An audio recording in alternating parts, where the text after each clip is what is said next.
러시아가 세계가 걱정스럽게 바라보는 가운데 핵훈련을 했습니다. 푸틴 러시아 대통령이 총괄한 서방을 향한 사실상의 핵훈련 시위인데요.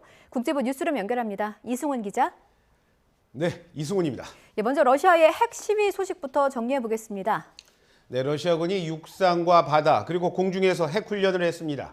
특히 이스칸데르 전술 미사일 그리고 야르스 대륙간 탄도 미사일 등 러시아가 보유한 첨단 무기 그리고 발사 장면 영상도 공개를 했습니다. 푸틴 대통령은 모든 내용을 상황실에서 지켜보면서요. 또 국내 총참모장의 보고 직접 받기도 했는데요. 말씀하신 대로 푸틴 대통령이 총괄한 서방을 향한 사실상의 핵 시위였습니다. 러시아가 핵훈련을 한 건 우크라이나 침공 직전이었습니다. 지난 2월 19일 이후에 8달 만입니다. 러시아는 이런 훈련을 하면서요. 우크라이나에 핵 물질을 조합한 폭탄, 이른바 더티밤 사용 가능성을 계속해서 주장했죠. 네, 그렇습니다. 러시아는 핵 시위를 하면서도요. 우크라이나가 이른바 더티밤을 사용할 준비를 하고 있다는 여러 정보를 가지고 있다면서 그땐 제대로 대응할 거라고 목소리를 높였습니다. 물론 북대서양 조약기구 나토죠. 나토는 지금 무슨 말 하는 거냐면서 거짓말 그만하라고 일축했습니다. 전문가들은 러시아가 이렇게 더티밤 사용을 계속 주장하는 이유는요. 러시아 핵무기에 쏠린 세계의 시선은 밖으로 돌리고요. 또 서방의 우크라이나에 대한 무기 지원도 막겠다. 그런 양수겸장으로 보고 있습니다. 그렇군요. 오늘 유엔에서는 북한의 인권 문제가 도마 위에 올랐다고요? 유엔에서는 엘리자베스 살몬 유엔 인권특별보고관이죠. 이 사람의 보고가 있었어요.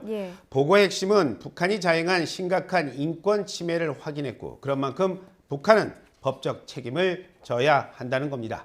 하지만 이번 회의에서도요. 지금까지의 결의안 채택 때 그때와 마찬가지로 미국과 유럽, 북한의 인권유린 행위가 확인됐으니까 그만큼 북한 책임을 물어야 한다고 강조를 했지만 중국과 러시아는 뭘 그 정도 갖고 그러냐 그러면서 북한 편 또 확실하게 들었습니다. 유엔 총회는 지난해까지요. 북한 인권 결의안 17년 연속 통과시켰습니다. 그렇군요. 북한의 7차 핵실험과 관련해서요. 만약에 한다면 미국의 중간 선거 전에 할 거다 이런 예상이 많은데 이와 관련해서 미국 국무부의 언급도 있었다고요? 네, 그렇습니다. 미국 국무부 수석 부대변인이요.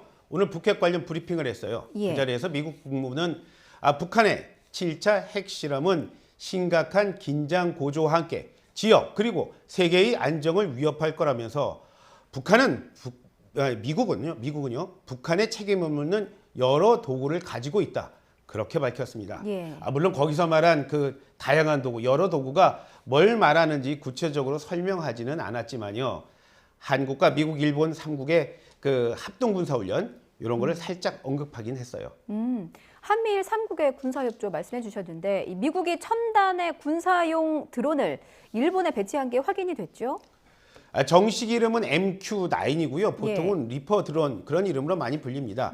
이 무인기 그 공중 정찰을 통해서 정보 모으기도 하고요. 또 목표물을 정밀 타격하는 능력까지 정말 쓰임새가 많습니다. MQ-9 리퍼를 인도 태평양에 배치한 거는 이번이 처음인데요. 핵실험으로 위협하는 북한에 대한 확실한 경고로 보입니다. 그렇군요. 자, 마지막으로 도널드 트럼프 전 미국 대통령 얘기 준비해 오셨다고요? 대통령을 할 때나 또 떠난 뒤나 참 말이 많은 사람이 도널드 트럼프 전 미국 대통령이죠.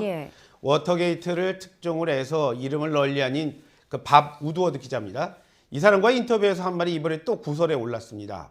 나는 누구도 가져보지 못한 무기 시스템 만들었고 푸틴도 시진핑도 그런 게 있는지 모른다면서 민간인 기자에게 사실상 핵무기 브리핑을 한 겁니다. 우드워드 이런 말을 했습니다. 한 번은 트럼프 대통령은 뭘 해야 하는 사람이냐고 물어서 자신의 정당이나 이익 집단 아니라 국민 위에서 계획 세우고 실천해야 하는 사람이라고 그런 말을 했더니 그거 좋네요. 그러고는 행동에는 옮기지 않았다고 말입니다. 지금까지 국제부 뉴스룸입니다.